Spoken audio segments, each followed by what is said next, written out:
മലയോരത്തിന്റെ മടിത്തട്ടിലൂടെ ഒരു നവവധുവിനെ പോലെ അണിഞ്ഞൊരുങ്ങി വരുന്ന അവളുടെ വരവ് കണ്ടാൽ ആരും കണ്ണിമ ചിമ്മാതെ ഒരു നിമിഷം നോക്കി നിന്നുപോകും. അത്രമാത്രം സുന്ദരിയാണവൾ.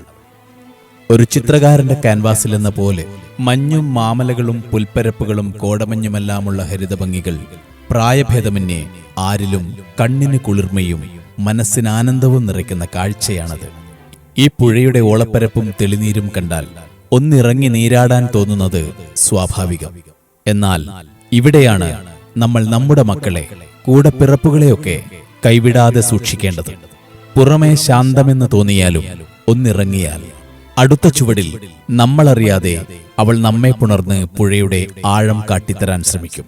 പുഴലഹരിയിൽ മതിമറന്ന് അതിന്റെ പാട്ടിലലിഞ്ഞു ചേരുമ്പോൾ ഒന്നോർക്കുക, പുഴ പുറമേ അത് സുന്ദരമെങ്കിലും ചതി ഒളിഞ്ഞിരിക്കുന്ന അതിശക്തമായ അടിയൊഴുക്കുകളും ചുഴിയോളങ്ങളും അതിനുണ്ട്.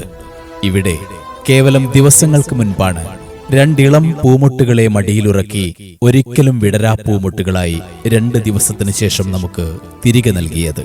അങ്ങനെ എത്രയെത്ര മൊട്ടുകളെയാണ് നമുക്കെന്നേക്കുമായി നഷ്ടമായത്.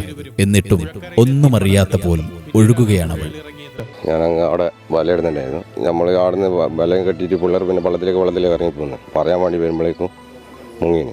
ഇനി ഒരു മുട്ടും വാടാതിരിക്കാൻ, ഈ മണ്ണിൽ പൂത്തുലഞ്ഞ വസന്തം പരത്താൻ, മരണത്തെ മാടി വിളിക്കാതെ അനുഭവസ്ഥരുടെയും അധികാരികളുടെയും വാക്കുകൾക്ക് നമുക്ക് കാതുകൊടുക്കാം.